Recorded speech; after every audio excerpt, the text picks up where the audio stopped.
Morning students, आज हम class 6 का चैप्टर 3 एक्सरसाइज 3.1 करेंगे। तो देखो, right all the factor of the following numbers. अब आपको 30 है, इसके फैक्टर करने हैं। तो 30 के फैक्टर आप कैसे कर सकते हो? सबसे पहले तो देखो, इसकी 2 मेथड है। एक आप इस तरीके से भी कर सकते हो, 30 लिया। अब 30 का हमें देखना है डिवीज़न कितनी कितनी टाइम से आता है। ठीक है, तो 2 से करेंगे। 2 1 ज़ा 2, 2 5 ज़ा 10। अब 3 से, 3 5 ज़ा 15 और फिर 5 से, 5 1 ज़ा 5। तो ये कितना हो गया? 2 3 5। तो फैक्टर हम क्या लिखेंगे? 30 इजिकल टू, अब फैक्टर हम क्या लिख देंगे? देखो, 1 फैक्टर सबका होता है, ये 1 है ना, 1। फिर 2 से डिवीज़न जाएगा, फिर 3 से जाएगा, फिर 4 से जाएगा क्या? नहीं। फिर हमारा किससे डिवीज़न जाएगा? 5 से। देखो 5 में भी डिवीज़न चला गया ना। उसके बाद अब हम बात करते हैं 6 की। तो देखो 3 इंटू 2 कितना होता है? 6, तो 6 आ जाएगा। उसके बाद 7 से जाएगा क्या? नहीं। 8 में भी नहीं जाएगा, 9 से भी नहीं जाएगा, 10 से भी। अब 10 देखो, 5 इंटू 2 10 होते हैं ना, 10 में जाएगा डिवीज़न, 10 से हम डिवीज़न कर सकते हैं। उसके बाद देखो 10 हो गया, फिर 11 में जाएगा क्या? नहीं। 12 में नहीं, 13 में नहीं, 14 में भी नहीं, फिर 15 में जाएगा। देखो 5 3 ज़ा 15 होते हैं, इनकी कॉम्बिनेशन देखने पड़ते हैं अपन को। 15 में हो जाएगा। उसके बाद देखो 3 2 ज़ा 6, 5 3 ज़ा 15, 5 2 ज़ा 10, ये सारे आ गए। अब इन सबको ऐड अगर हम करेंगे तो क्या बचेगा? इसके बाद डायरेक्ट 30, यानी हमारे फैक्टर सारे क्या हो जाएंगे? 1 2 3 5 6 7 15 और 30। और अगर आपको ऐसे नहीं आता है करना तो आप क्या करोगे? 1 बाय 1 डिवीज़न करके देखना। जहाँ तक डिवीज़न जाएगा ना, जिस डिजिट तक, वो सारे हमारे क्या हो जाएंगे? फैक्टर होंगे। तो इसको फैक्टर हम इस तरीके से लिख सकते हैं। हमने ये किया, ठीक है। इसको यहाँ का आंसर आ जाएगा। इसका सेकंड मेथड ये यहाँ तक कंप्लीट है ना। और दूसरे तरीके से करना चाहो तो अपन कैसे कर सकते हैं? और सेकंड मेथड अब आप कैसे लिख सकते हो कि देखो, ये एक और बता रही, फर्स्ट मेथड है, सेकंड। जैसे 30 है ना, तो हम इसे क्या लिखा था हमने? 2 इंटू, अब जैसे पहले सबसे पहले अपन क्या लिखेंगे? 1 इंटू 30, इसे लिख दिया। अब ये 1 है इंटू, अब 30 का अपन ब्रेक करेंगे तो कितना आ जाएगा? 2 इंटू, और अब कितना करते हैं अपन? 50। इस तरीके से कर सकते हैं ना। 30 हो गया। नेक्स्ट स्टेप, अब अपन क्या लिख सकते हैं? 1 इंटू 2 इंटू, अभी 50 है ना, इसके ब्रेक करो, कितना हो जाएगा? 3 इंटू 5, ऐसे हो जाएगा। इसके बाद अब देखो, ये इसके पहले ब्रेक किया, 2 इंटू 15 आ जाएगा। 15 बचाना, इसको एज इट इज़ लिख के 15 के ब्रेक करो, 3 इंटू 5, ये हो जाएगा। अब इसके बाद ब्रेक होंगे क्या आगे? नहीं। तब हम क्या लिख देंगे इसके बाद? देखो 5 हो गया, 2 हो गया, ये हो गया। अब इसके बाद ये तो सिंपली यहाँ तक आ गया। इसके बाद अब हमें और भी करने हैं, तो 5 और 2 इनका मल्टीपल ले हो गया आप, तो अब इनके मल्टीपल लेने, ये तो बेसिक आ गए है ना, मल्टीप्लाई फैक्टर हो गए। अब हमें और चाहिए इनका मल्टीपल, तो 5 को 2 से मल्टीप्लाई, पहले 2 को 3 से मल्टीप्लाई करो 6, फिर 2 को 5 से मल्टीप्लाई करो 10, फिर 3 को 5 से मल्टीप्लाई करो 15। इस तरीके से आ जाएगा। फिर इन सब को मल्टीप्लाई कर दो, कितना आ जाएगा? 30। तो ये आंसर आ जाएगा। इस तरीके से भी हम इस क्वेश्चन को कर सकते हैं। अब आपके ऊपर है आपको किस तरीके से करना है। तो देखो नेक्स्ट क्वेश्चन है, इसके बाकी के क्वेश्चन आपको होमवर्क में करने हैं ना। आपके मेथड है, देखो आप ऐसे भी कर सकते हो और आप इस तरीके से भी कर सकते हो। पहले सिंपल ऐसे बनाते जाओ, 15 तक बनाती, फिर इनकी कॉम्बिनेशन को भी साथ के साथ मल्टीप्लाई करते जाते हैं। इसका सेकेंड है अपना determine whether 9 is a factor और not of the following number. अब हमारे पास ये नंबर है और हमें बताना है ये 9 इसका फैक्टर है या नहीं। तो देखो, फैक्टर होने के लिए सबसे ज़्यादा नेसेसरी कंडीशन क्या है कि 9 का इसमें डिवीज़न जाना चाहिए। अगर 9 का इसमें फुल टाइम्स डिवीज़न जा रहा है, दैट मीन्स ये इसके फैक्टर हैं। जैसे अगर हमने यहाँ पे लिखे थे ना, ये सब फैक्टर थे, तो इन सब से हमने जब इसका डिवीज़न किया तो फुल टाइम्स चला गया, तो इसीलिए हमने क्या बोला? 2 को भी 13 से फुल टाइम्स चला जाएगा, ठीक है ना। तो ये सारे नंबर क्या हैं? इसके फैक्टर है, क्योंकि इन सब से इसमें क्या जाएगा? डिवीज़न जाएगा। उसी तरह से अब क्वेश्चन है कि 9 को बताएं, 9 फैक्टर है क्या इसका? तो हम क्या करेंगे? सिंपली इसका इसमें डिवीज़न देख के देखेंगे। अगर फुल टाइम जाएगा तो हम बोल देंगे ये इसका फैक्टर है, अदरवाइज़ इसको हम बोल देंगे no it is not a factor, ठीक है। तब देखो 9 से डिवीज़न दो, 9 साइड में देना है आपको डिवीज़न। सबसे पहले 1 टाइम्स 9 1 ज़ा 9, 8 से अब जाएगा क्या? नहीं, तो 0 कैरी करूँ। अब 7 9 9 ज़ा 81, 6। अब देखो फुल टाइम्स नहीं किया ना, पॉइंट आ रहे हैं, तो मतलब हमें क्या जाना, हमें क्या करना था कि अगर ये डिजिट में 9 का मतलब पूरी तरीके से अगर डिवीज़न हो जाता है तो ये इसका फैक्टर, बट अभी नहीं हुआ, रिमाइंडर बच गया ना, तो इसलिए हम क्या बोलेंगे कि 9 is not a factor of the number 987, ये आंसर आ जाएगा आपका। इसी तरीके से इसका हम करते हैं B part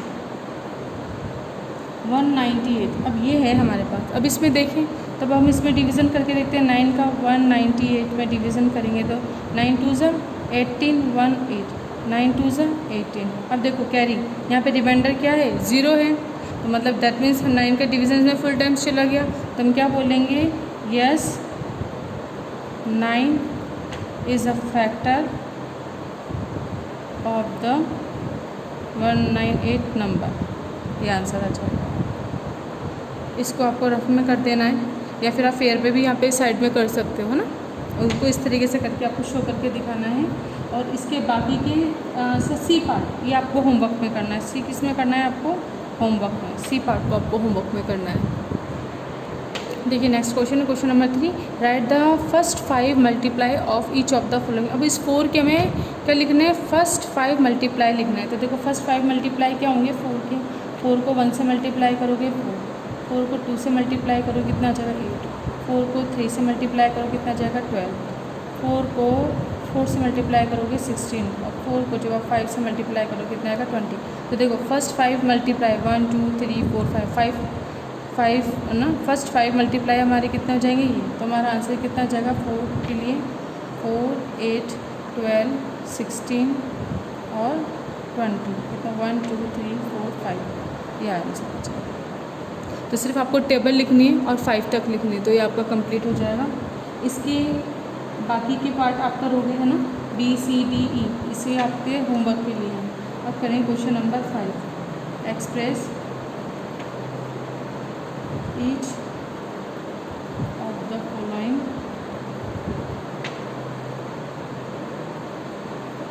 number as the sum of 2 odd prime। अपना फर्स्ट है 36। अब देखो इसमें आपको क्या करना है, express each of the following number as the sum of 2 odd primes. अब आपको इसके अंदर 36 को आपको कैसे ब्रेक करना है, 2 odd प्राइम नंबर्स में। तो सबसे पहले ओड नंबर भी होना चाहिए और वो प्राइम नंबर भी होना चाहिए। तो 36 है, तो अब आपको क्या करना पड़ेगा, इसके लिए थोड़ा सोचना पड़ता है ना, इसका कोई ऐसे डायरेक्ट मेथड नहीं है इसको करने का। इसमें आपको क्या करना होगा, आपको इसमें सोचना ही पड़ेगा। जैसे अगर हम लेते हैं एक 13 लेते हैं है ना, तो 13 हमारा क्या है, ऑड नंबर है और प्राइम नंबर भी है।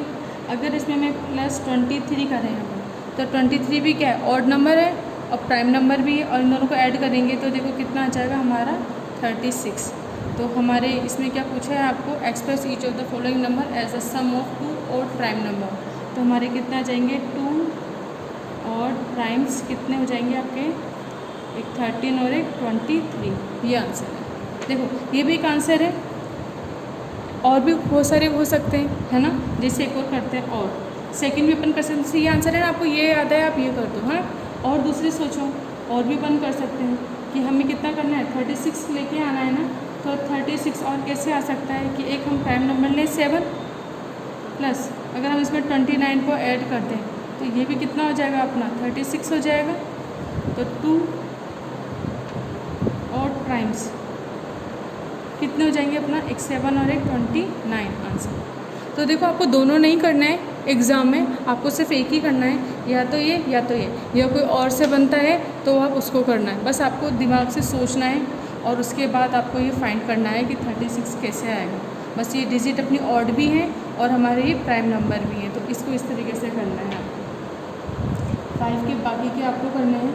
क्वेश्चन नंबर 6 करेंगे अपन, express each of the following numbers as the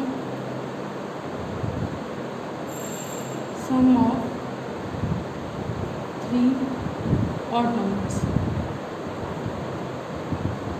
odd terms देखो अभी तो हमने 2 लिए थे, अब इसी तरीके से हमको क्या लेना है, 3 लेने हैं।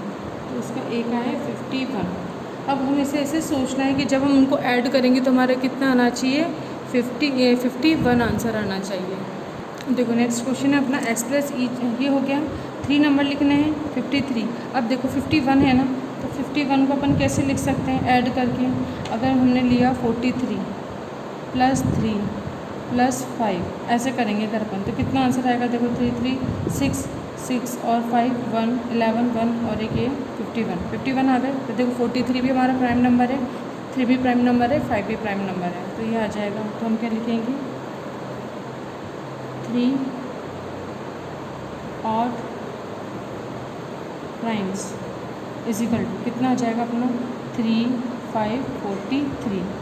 इन सबको प्लस करेंगे, ये आंसर होगा। ठीक है, अब ज़रूरी नहीं है हमें ये वाली डिजिट लेनी है, आप कोई दूसरी डिजिट भी ले सकते हो। ठीक है ना, जैसे इस बुक के पीछे आंसर कुछ और है तो हम वो डिजिट भी ले सकते हैं, क्योंकि हमें पता है ना, अगर मानो हमें कोई भी एक डिजिट दे दी उसको सम करके लेके आना है, तो उसे तो हम कई डिजिट को सम करके वो डिजिट लेके आ सकते हैं अलग अलग तरीके से। तो ज़रूरी नहीं है कि आपको आपके पीछे ही बुक के पीछे से आंसर मैच करना है, आप कोई सी भी डिजिट ले सकते हैं। जैसे मैंने ये वाली डिजिट ली ना, अब इसमें हमको तो सिर्फ 3 ऑड प्राइम नंबर लेना है, तो देखो ये तीनों क्या है, ऑड नंबर भी हैं और ये क्या है, प्राइम नंबर भी हैं। तो इनको जब हमने प्लस किया तो 51 भी आ गया। तो इस तरह से आप कोई सी भी डिजिट ले सकते हो, इसमें कोई बाउंडेड नहीं है कि आपको सिर्फ बुक का जो पीछे आंसर है बस वही लेनी है, आप कोई से भी ले सकते हो। तो ये आंसर हो जाएगा अपना कंप्लीट। इसके बाकी के बी और सी आपको होमवर्क में करना है। देखिए नेक्स्ट क्वेश्चन है, क्वेश्चन नंबर 4 अपना रह गया था। क्वेश्चन नंबर 4 है identify whether the given number are prime और कंपोजिट। अब हमें ये बताना है प्राइम है या कंपोजिट। तो सबसे पहले अपन क्या करेंगे 27 के हम देखेंगे कि ये किसके मिड में आता है। ठीक है ना, तो अगर देखो हम इसे 27 है, अगर हम मानो 3 की बात करते हैं, 3 का स्क्वायर करें तो कितना आता है 9, 4 का स्क्वायर करें तो कितना आता है 16, 5 का स्क्वायर करें तो 25। अब देखो 25 इसके नियर में है ना। इसके बाद अगर हम 6 का स्क्वायर करते हैं, ये देखो इधर दिखेगा आपको, 6 का स्क्वायर करेंगे तो कितना आएगा 36। यानी 27 किसके मिड में है, 25 से 36 के मिड में है। तो हम क्या लिख सकते हैं, इसलिए हम लिखेंगे 5 स्क्वायर इज इक्वल टू 25। अब ये कितना है, इस लेस देन 27 एंड इसके आगे एक 6 है ना, 6 का स्क्वायर किया तो कितना है 36 और ये कितना हो जाएगा, इसे ग्रेटर देन 27। तो अब हमें पता है कि 6 का स्क्वायर यानी 6 से कम ही हमें प्राइम नंबर चाहिए, क्योंकि 6 से तो ये कितना हो जाएगा 36 ज़्यादा हो जाएगा। तो हम क्या लिखेंगे प्राइम नंबर लेस देन कितना आ जाएगा 6 आर। अब अपने देखो 6 से कम कितने हो जाएंगे, 2 से स्टार्ट होते हैं, 2 3 5 और अब देखो 6 नहीं लेंगे, 6 से लेस है ना, 7 भी नहीं आ सकता, तो सिर्फ 5 तक आएंगे। अब इसके बाद ये तो अपने नंबर हो गए। अब हमें क्या करना है कि देखो हमें ऑब्जर्व करना है 2 का 27 में डिवीज़न जाएगा क्या, नहीं, लेकिन 3 में चला जाएगा ना, और 5 से भी नहीं जाएगा लेकिन 3 से चला गया। दैट मीन्स हम क्या बोलेंगे कि ये प्राइम नंबर नहीं है, ये क्या है हमारा कंपोजिट नंबर है। तो हम इसे क्या लिखेंगे, वी ऑब्जर्व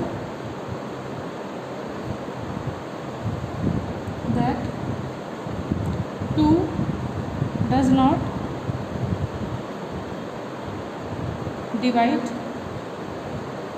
27 but 3 divide 27। देखो 3 से तो चला गया। उसके बाद हम बोलेंगे एंड 5 डज नॉट डिवाइड 27। अब इसमें तो चला गया ना, तो हम बोलेंगे सो 27 is not a prime number।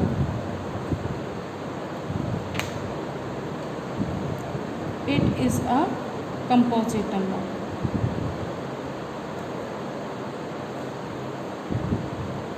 क्यों, क्योंकि देखो कंपोजिट नंबर क्या होता है, 2 से ज़्यादा बार डिविजिबल हो सकता। 27 है ना, 1 से भी डिविजिबल है, 27 से भी डिविजिबल है और 3 से भी डिविजिबल है और 9 से भी डिविजिबल होता है। ठीक है, तो कई सारे फैक्टर आ गए इसके, हमें 2 से ज़्यादा आ जाएंगे तो हम क्या बोलेंगे 27 is a composite number, it's not a prime number. तो इसको इस तरीके से करना है आपको। तो इसका क्वेश्चन नंबर 4 का एक कर रहा है, बी सी डी ई आपको होमवर्क में करना है। तो आज का वीडियो अपन यहीं पे कंप्लीट करते हैं, बाकी के क्वेश्चन अपन नेक्स्ट वीडियो में डिस्कस करेंगे।